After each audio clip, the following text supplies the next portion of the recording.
Now, despite Nicola Sturgeon's disastrous performance throughout the pandemic, may I remind you that 6 of Europe's 10 worst hit areas last month were in Scotland. The First Minister is adamant the country will only be able to rebuild after COVID if they go it alone. According to leaked documents, Sturgeon will officially kick off her campaign for a second independence referendum at next month's SNP conference.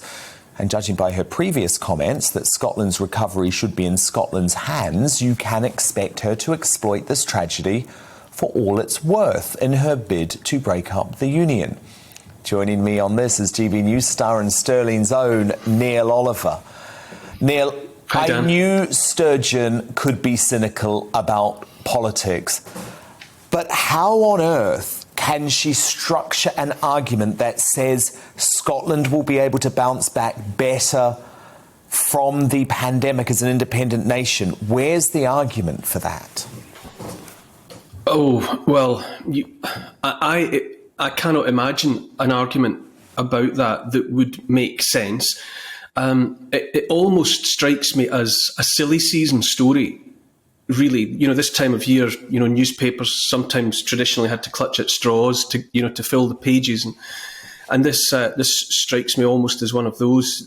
You sent me the coverage as reported by The National, which is barely a newspaper at all. It's a fanzine for the SNP. It's a comic.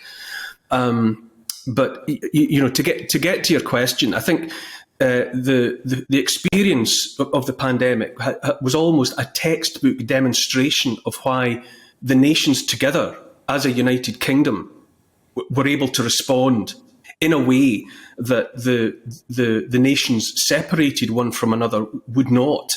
The fact that there was the financial resources there for furlough for people in Scotland as elsewhere, the fact that everything, all of the response that was made possible by the countries pulling together. But I think the reality is, to cut to the chase, Nicola Sturgeon has no option but to every 6 months, 12 months, she has to promise her faithful, her hardcore, another referendum on independence. And furthermore, she always has to promise that this is the one that's going to do it. Jam tomorrow. The SNP is a single issue party. It exists to get independence. So that's where she is. She's trapped in a Kafkaesque nightmare where she every so often she just has to come out and say, we're going to go for independence, and this time it's going to be all right. She's been quiet on the subject for a while, but here she is again. I mean, she might as well be the leader of the carnivore party that's fed her followers nothing but carrots for 14 years. She has to keep promising that there will be meat eventually, because meat is what the carnivore party would want if such a thing existed. This is red meat for the base then, Neil, but perhaps she doesn't actually intend to go through with the vote because we know it would be challenged in court and it would be meaningless. It doesn't matter if she wants it or not. The problem for Nicola Sturgeon and the SNP is that the majority want the union, and always have. I mean, I've said all over and over again that the result of the referendum in 2014, 55% in favour of maintaining the union, 28 councils, local council areas out of 32 voting to retain the union. That, there's fluctuations here and there, but broadly speaking, that is the reality. The majority want the union, as far as I understand it, based on the people that I talk to and that come up to me to rail about yet another referendum threat over and over again. There's no way. There's in her announcement that you sent me, she says that Scotland would get through COVID recovery better with her leading the way. But it's absolutely baseless. She and the SNP have no experience whatever of running successful businesses. Nicola Sturgeon was a solicitor for a couple of years and then left that to be a full-time politician. She has no business experience. The only money Nicola Sturgeon has ever been paid and ever spent has been earned by other people.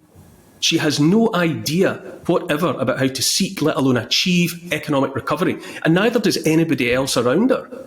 They've overseen nothing but failure in Scotland for 14 years, for health, for education, for any business concern in the country. It's the highest level of drug deaths in Europe.